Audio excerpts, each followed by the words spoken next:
The greatest lesson that I've learned in this year 2024 is don't sacrifice so much for people until you forget yourself. I sacrifice so much for friends. I sacrifice so much for people. I sacrifice so much for people's function and people's children, and I forgot myself. But my accident journey has taught me a great lesson. Always be there for your family.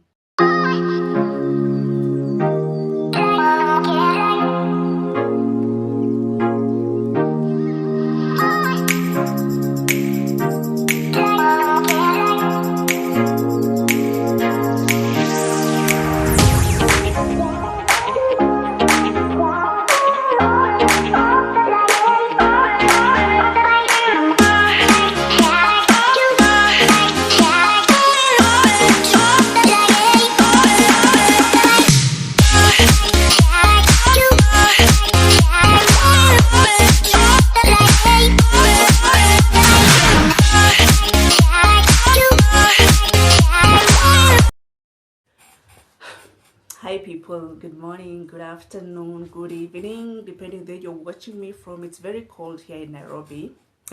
That's why I'm dressed in this manner. I'm doing this video early morning, so it's good morning in Kenya. And maybe if you're watching this video from any part of the country, I don't know, I want to say good afternoon or good evening. Thank you so much for clicking to watch my video. In case you are new here, kindly consider subscribing. If you are a returning subscriber, thank you so much for coming back to watch my video.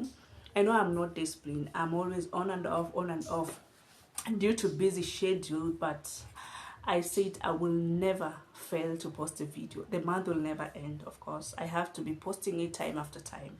Yeah, so today what am I doing? I'm going to do a video about my accident journey. I've got a lot of messages. Oh my god, a lot of messages, a lot of inbox, especially from people who are TikTok. These people from TikTok, they are so loving, and most of them, they are so concerned. I got a lot of friends from TikTok since June. I got an accident 17th June, and I got a lot of friends. There's a video I posted. This video, look at this video. I posted this video that since I got an accident, most of my friends disappeared. And guys, it is the worst experience ever in life. But now I want to thank God because God has given me new friends, not many, but at least I got new friends. Some of them are strangers you have never met in life, but I call them my friends because, you know, if you get someone who calls you every day to know your progress, those are really, really friends. I lost most of my friends, not all, most of my friends during the accident journey. Life was tough, but to me it's now a great lesson. But I want to thank God. First of all, I'm healed. I can walk, I can move, I can do everything alone. But it was not an easy journey. I swear it has been one of the toughest. I'm saying toughest because since I was born, I've never got an accident. So that's the reason I'm saying it has been one of the toughest moments in life. So kindly, before you listen to this video up to the end, I'm sure maybe some of you have experienced the same. I don't know your experience, but mine, it was worse. It was the worst experience ever. First, I lost friends. Not losing them, like they left my life, they were not there for me. Another thing that happens to me, I went through a lot of suffering, pain, like anyway, that is going to be the real thing we're going to talk about today. What happened, the challenges I went through, the challenge I went through. It's more even than the accident itself. Like trauma, I was depressed. I was really depressed after the accident, accepting, like, now I'm not going to walk. It was one of the toughest, but now I'm better. I don't want to dwell on the past. God has given me the grace. I've got a lot of friends who have encouraged me not to dwell on the past because I'm human. Sometimes I have to talk about it, you know. But I am so grateful. This is what exactly happened. It was date 17th June 2024. It was around evening hours. I was just going to the supermarket to buy something. Evening hours around 6, 7 there. So I was crossing the road to, okay, where I live now. I was going the other side of the road to buy something in the supermarket around evening hours. So what really happened, when I reached there, there was this vehicle that was coming on a high speed, very high speed. It was Probox. For us, we believe it's Mira. It's vehicle for Mira. Where I live, most of the people, they call it vehicles for Mira. This Probox. So I was just crossing the road. I wanted to go to the supermarket. But now, when I was almost crossing, we were two of us. I saw a vehicle. It was coming on a high speed. It was coming on a high speed. But I think that vehicle, I'm thinking, I don't know. I think the brake was not working because the way it was behaving, I say to myself, let me move backward so that at least it can pass. But now, to my surprise, it started coming almost where we were standing. There was this another girl where we were standing. So I was telling her, we crossed the other side. For her, she went back. You know, she went completely back. Me, I was still standing there, asking myself, can I even cross or what? Do you know what, guys? This vehicle was coming toward us, like where we were standing. So me, what did I do? I decided to jump. You know, I decided to jump because it was almost knocking me. It didn't knock me, but it was almost. So I decided to jump. The time I decided to jump, I fell in a pit. This pit, it was Mtaro. There was a Mtaro there in Thika Road. There's a very deep Mtaro, guys. I fell inside there. But by good luck, there were so many motorbike guys just standing around there and some passengers. There were so many people. It was at the stage.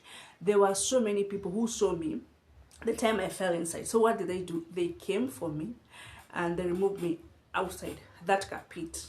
Wakanitoa outside that pit. Now the funny part of it, and they were telling me, try to walk. I could not even move. The pain was too much. I'm telling you, the pain, my leg, this part, kumbe it had broken, but I didn't know. So I was taken to hospital. After taken to hospital, I was told that maybe I had just twisted the leg. So the doctor suggested they give me deep heat. I just apply, I go home. If by the next day I will feel bad, they will still do x-ray and some stuff. But they applied me deep heat and some medication. They don't even remember the name. And when they told me to step out of that bed, I could not even move. So because it was evening, by the time I reached the hospital, it was around 8 something. So they told me, you go back home and then you come the next day. I was not feeling a lot of pain. The funny thing with accident, you don't feel a lot of pain. So I came back home, I slept. The next morning when I was going to the loo at around 6, I could not even move. I could not even lift that leg. It was so, my right leg, it was so painful, you know. I had to call, I live with my family around, so I called my sis. I told her, where me the way I'm feeling, I can't even move. So they supported me up to the loo, then I came back. And immediately, I called someone to take me to hospital. When we reached the very hospital I was told I go back to x-ray. They do x-ray and see if maybe there's a fracture or something. You know, by the time I was reaching hospital, it was around 1 p.m. X-ray area and stuff. I went. When they did X-ray and stuff, guys, I had a fracture, breakage, and then this part. Do you see this carbon here in my leg? It has already moved. The pain I was feeling, guys, it was so painful. So they had to work on me. They told me, the mistake you did is putting that leg down. You know, me, I didn't know it is that serious. So I was just trying to move with that leg. Kumbe, when there is a fracture or breakage, you're not supposed to step down with that leg. But me, I didn't know that. So I was just moving, you know. I was moving with the very leg. I didn't know that I'm not supposed to move with that leg. They called a doctor. They had to work on me out very, very fast. And the funny part of it all, they had to fix it immediately.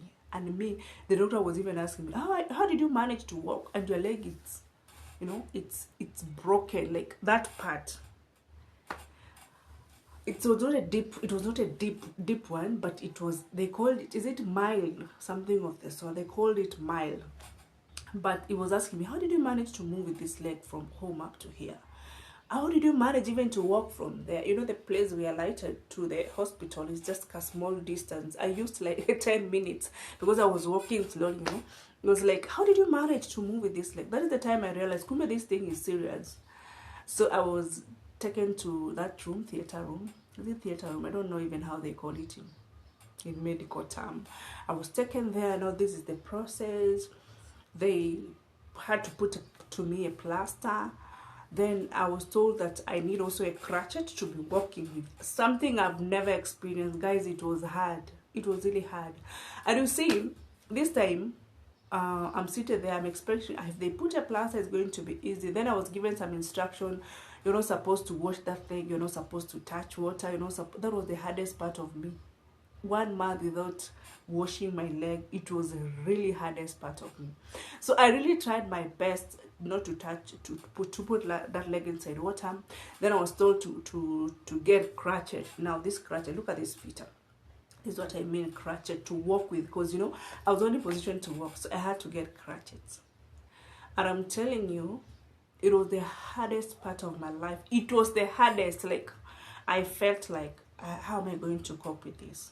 Now you see, by this time I had opened a new business branch in Ruiru. I have a salon in Ruiru. So I had opened a new business branch. So this accident happened immediately. Some weeks are not even celebrated 1 month in this business. I don't know the kind of demon. This is a demon. I had opened a new business. Now imagine new business. I don't even know how to, I don't know how to put it. It was a tough moment. Let me not talk about the business now. But it was the toughest moment to me. And I say to myself, I'm not going to give up. I will not close the business, but I'm going to be a strong person. Guys, we left hospital. I left hospital with a plaster, with a crutchet. It was really hard even moving and stuff. And that is what happened. That is the whole story about how accident happened, how I realized the leg was broken, then dislocation. They call it dislocation, this one, dislocation, then some mild fracture and stuff. So that is exactly what happened. I was not knocked by any car. I was just trying to protect myself, and I jumped and I fell on a pit. Yeah, that's exactly what happened. And the worst part of this video is what I went through during my accident journey. The rejection, the people ignoring your call, people like not there for you, and that is the part I'm going to discuss now. So maybe if you're in that state and maybe you're having plaster and you feel like things are so tough for you, just have faith.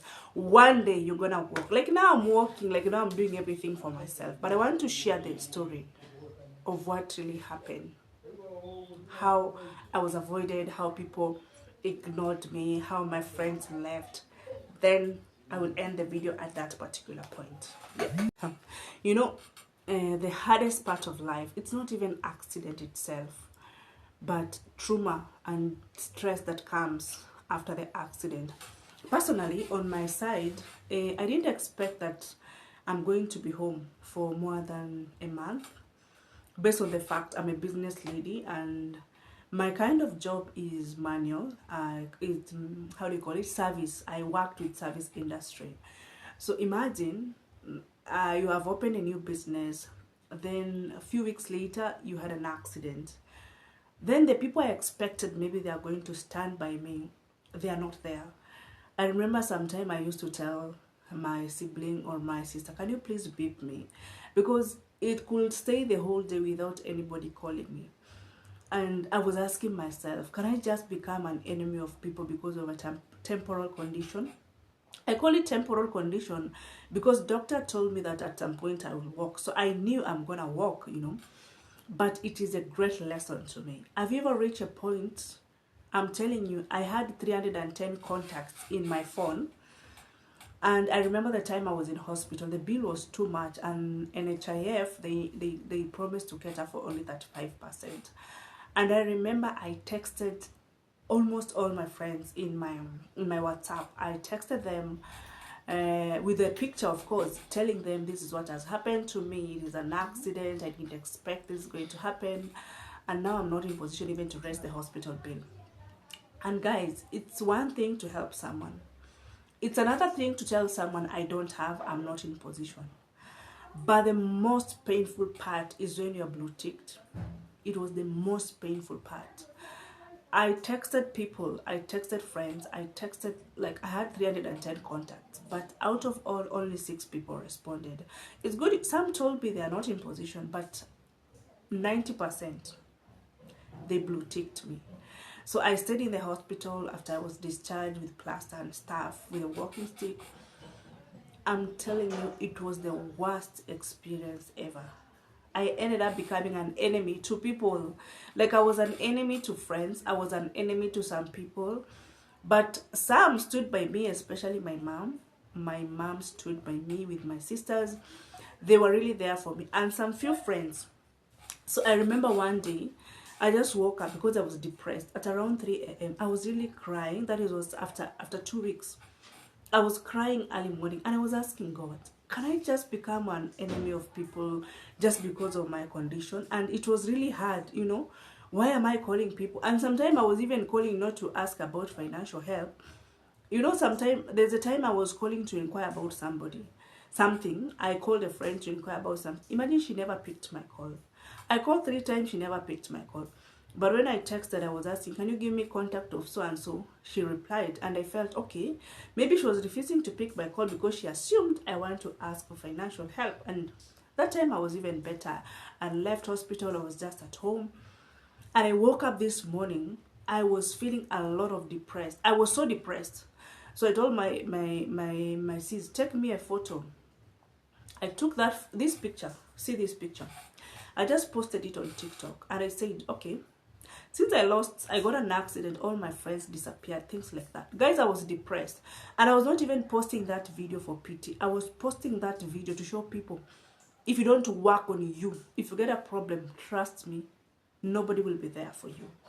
It has been a tough experience. To me, personally, I had friends. If you will see my WhatsApp, I used to have like 50 groups. Some are not even helping me. I had many WhatsApp groups, people inviting me for birthdays, people inviting me for Rurasho. I don't know how Rurasho is called. Is it the repayment or stuff? They used to invite me for those functions. And sometimes I could not attend, but I used to contribute. I remember there's a time I was in a group, I contributed that only month, almost 19,000. Different groups. So I said, let me contribute this 1,000. It was 19,000. I felt bad. If people can avoid you within just a period of accident, now I can walk, now I can move around. But the challenge is I don't have friends. Is it a challenge or it's a better side? I don't know. I learned my lesson. I was working. I used to be the kind of person I could bathe alone.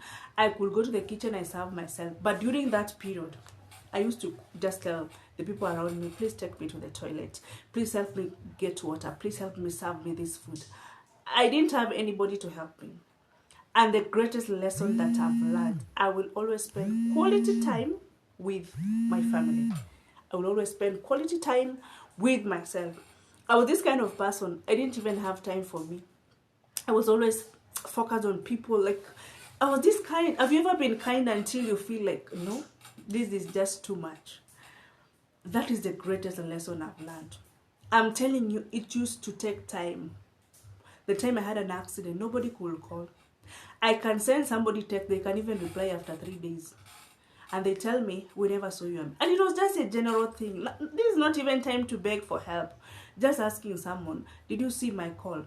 I was calling to inquire about this and this. So most of my friends ended up being my enemy just because of accidents. You know, you end up being my enemy. These people, they never expected that one day I could walk, that one day I could just be on my feet. Now today I'm walking. Today I'm walking, guys. They want to come back. Sometimes I wake up when I post something in my status, like last week I had traveled somewhere, I posted in my status. And then somebody tells me, please bring me something from there. I had traveled somewhere. And you're like, okay, is this the same person who was ignoring me when I needed them most?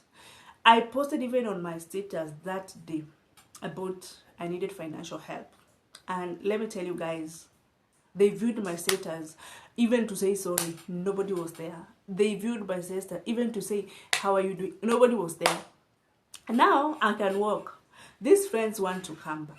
If you are the one in my shoes, how best can you handle this kind of people? You know, I keep telling people I am not financially stable, but there's no message I can ignore. Unless those people who seduce me sometimes, those are the people most of the time I ignore, because now, surely, it's funny. It's really, really funny. Anyway, if I'm not interested, sometimes I just ignore their messages. But that's a different case. I'm talking about you being my friend. And then I have a problem, you are ignoring me. I was really hurt. I was really hurt. Healing is a process, and I know I'm almost getting better. It's a process. Now I can walk, yes. But now accepting them back, it's another big challenge. Guys, I'm telling you, accident is bad. Trauma that comes, it's bad. I remember there's a time kids will come from school. There's another one, she's 7 years, another one, she's 3 years. Only that she joined school early. And I remember there's a time they came back from school. I used to leave the door open so that the time they come, they can just open. Because I used to be, during that period of accident, I could not move. The place you leave me is the place you'll get me. Apart from toilet, I used even to struggle to go to the toilet. So I remember there's a day, the kids, they came. I had sleep there kwa seat. So when they opened the door, my eyes was, you see the way you can cry and ukona tears here until they dry. So when the girl opened the door, she was like, Mom, kwani ulikuwa unalia? Like, were you crying? I said, no, I was just sweating. Because you know the pain of everybody leaving. I didn't have someone to help me, of course. I was just home alone. The moment they go to school, I was alone in the house. So the moment I'm alone, the best I could do is just thinking, why did I get accident? Why did my friends leave? And there are people I even trusted the most. Do you have those friends you trust the most? Like, those are the friends who disappointed me, I swear. So I sat there. I was just looking at those kids. They were used to, when they come from school, they want fruit, they want this. And then the boy could not understand. Sometimes he could make even fun and say, Mami ndio nakupea chuma yako, that mom is going to give you the walking stick. Because I could not even move. If there's nobody around me, even getting that walking stick, it was hard. So I used to tell them, by the time you go to school, make sure you put everything on the table. And I used to have, make sure I have slippers, I have the walking stick around me, I have everything on the table. And imagine, the person who was taking care of me, they were those kids, my 7 year, 3 years, and the other one, she's 14. And that is the time I learned. I sacrificed so much for the world. I sacrificed so much for the world. But now, the world is not sacrificing for me. It is the kids that I have are sacrificing for me. Like, they used to come from school. Mom, did you eat something? Mom, do you want something? And now that I'm okay, I don't want again to fail in life. I don't want again. Yes, I can go back and be part of those functions and stuff. But I don't want to be that kind of person. I'm so busy to an extent I don't get time for my family. I was a busy person. I remember sometimes kids used to complain that I'm so busy, I get home late. And actually I was just hustling. I'm a salonist, of course. I have other small business that I do, and I'm still a student. So sometimes I could go and hustle and get home by 10 or 9. Just hustling. And I remember sometimes kids used to complain that, Mom, you get home very late. But it couldn't hit that deep. But what I experienced during the accident, guys, if you have watched my recent videos, especially on TikTok, I go dates alone, I go out alone. I pray God I can get a good trusted friend, because now I don't have friends. Apart from my mom, but now she works in Mombasa. I don't have friends. Like, I don't have friends that you can say, I'm going date with this person. Ladies dates, not even men. I don't have a close friend. I don't have people.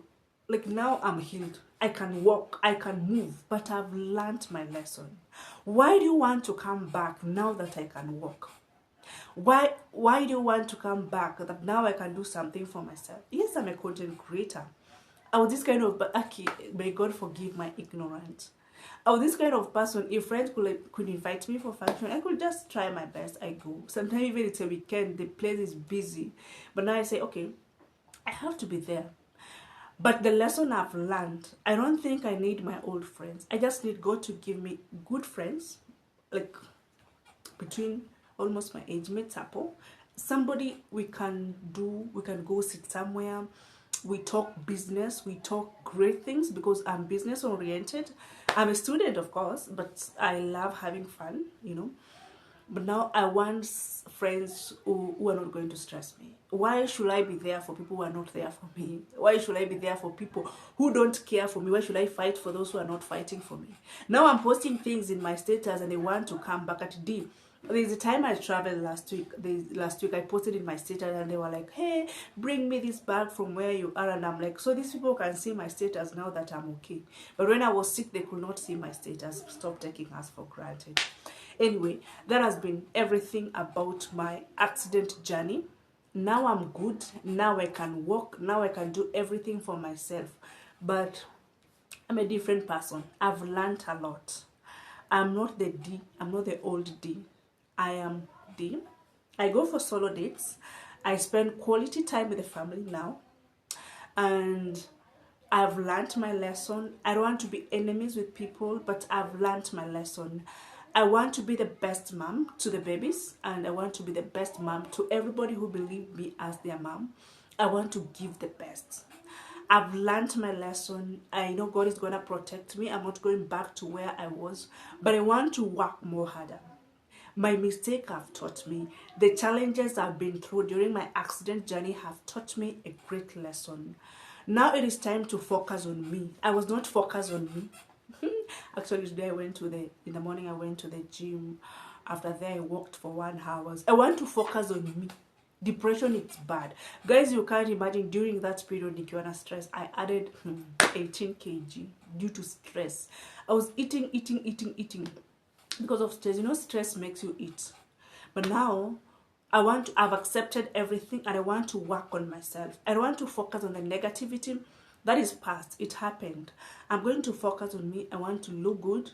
I want to focus on my family. I want to focus on my business. And if God gives me good friends, if you're a good friend, you're within the road. Especially, I need partners. You can be going for morning walk together or evening walk. Yeah, ladies. I don't know. I want ladies mostly. Yeah, those ones you can vibe very well. So that has been all about me. That has been all about my journey. And I'm a strong person. And yeah, I can walk. For the sake of those doubting, I'm going to stand for you to believe I can walk. But kindly make sure you subscribe to this YouTube channel. And if you have learned something from my story, what have you learned from my story, accident journey? And for those, I promise, I think this video is enough for you. If there's a part I didn't touch, you can just tell me there in the comment section. Tell me if there is a part I haven't touched. Just tell me in the comment section. I appreciate all the new friends I've met through TikTok, from South Africa, from Dubai, from Kenya. 90% are from Kenya, the new friends, especially men. Most of the people who called me were men, actually, to tell me sorry stuff. I got good friends from TikTok and good support. There is a guy who came to visit me. I'm not going to mention his name here, but his name is Gideon. Let me just say the name. Of course, we have many Gideon. He came to visit us when we were almost giving up. That day we had nothing, completely nothing. And God sent him as a destiny helper. He was of great help to us. I'm mentioning your name because you touched my heart, and I'm really, really happy. It has been a good moment, and I'm sharing this video with a purpose. So kindly consider subscribing to our YouTube channel. We are the D family. The kids are not here. They're already in school. That's the reason I'm doing this video just alone. And yeah, we're this journey together. My weight loss journey. I'm going to do a video about weight loss journey. Actually, I'm gonna do it. I'm gonna do it. My face is glowing because I've not been taking sugar. Look at me, without filter. I've not been taking sugar, guys, for 6 days now. I've not been taking sugar, and I'm really working on weight. So maybe by the time you see me, I'm gonna be smaller than this. Let me stand so that you people can know I can now walk. Actually, I can walk. For those doubting me, I can walk. I can do everything alone. I can even jump. You see? Anyway, yeah, so that's all about my accident journey, and I think you've learned a lesson. Take care of your family. Always take care of your family, because when you get a problem, that is when you'll come to learn the friends surrounding you. I have learned my lesson. God has enabled me to walk. God has healed me. I can walk. I can move. I'm not fully healed, but at least I'm not walking with a crutch. It really hurts. The time I needed my friends, they were not there for me. The time I posted in my status, I cannot walk. Nobody was there for me. Nobody ever called me to ask, do you people have food to eat? Apart from the few TikTok friends I met after posting my video. Today, the same friends, when they see me posting in my status that I'm traveling, they're like, bring us these things from Uganda, bring us these things from Mombasa. And you're like, these people, the time I had an accident, so they were blind, they could not even see my message. I used to post on my status, I'm going through this, I'm going through this, and they could view and not say anything. But now I'm posting, I'm traveling, they are telling me, bring me this kind of bag. Bring. People, stop taking us for granted. Healing, it's a process. But I know most of you have watched my videos. I've seen some comment people saying you like going dates alone. It's not my fault. Why should I force broken relationship? Why should I force broken friendship? Why should I force ties? Why should I force people like to be in my life and they are not even troubled with my absence? They still think I'm in the house, I can't walk. They still think I'm still using crutches. The way they are not bothered with my life, why should I be bothered with their life? I wake up these days, if I want to go out, I go out. If I want to go for a date, actually I go for solo dates. I just do everything alone. Apart from involving my sibling and my children, I just go alone. I don't want to involve everybody. I am heartbroken, but I'm in the healing process. I am trusting God for new friends, good ones, of course. I have been the best, and sometimes the reason we get hurt so much is because we love so much. I'm the kind I love so much. I give my best in relationship, in friendship, in everything, and I think that's the reason sometimes I get disappointed and I get hurt. Now I've learned my lesson. That has been my story. For the people who stood by me, especially my TikTok family, oh my God, you people are everything. TikTok fed us. TikTok helped me to pay my bill. TikTok people supported me. TikTok people helped me even to buy the phone that I'm using now. I'm telling you, God can use anything for your next level. All my TikTok family, thank you so much for the support. Thank you so much for the love. Now I can walk. Now I can do everything alone. And I did this video for the sake of people sending me inboxes, and I'm doing this video for the sake of those people asking a lot of questions but that I can't answer right at individual level. I decided to do one video for everybody to understand. So go in my YouTube channel, watch full video if you have time. If you don't have time, at least tell me what have you learned from my story. And above all, don't forget, take care of yourself and also your family. Let's meet in my next video. Sending love, sending love, sending love to my family from outside the country, Ugandans. I've met a lot of Ugandans, a lot of South Africans through TikTok. Thank you so much for the support and love. Nawapenda sana, and be safe.